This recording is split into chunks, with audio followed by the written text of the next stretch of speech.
This is an axial flux permanent magnet machine, and it seems very hard to draw all the geometries from the scratch. It's complex drawing if you want to create winding, stator slots, and magnets.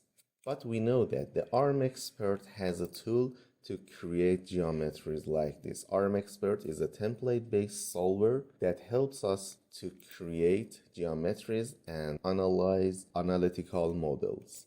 With using this tool, it will take less than a minute to create a model from the template that we used in the RMxprt.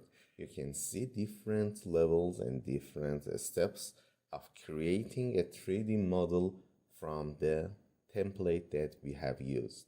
Let's hide the air region, and you can see we have a complete model in few seconds.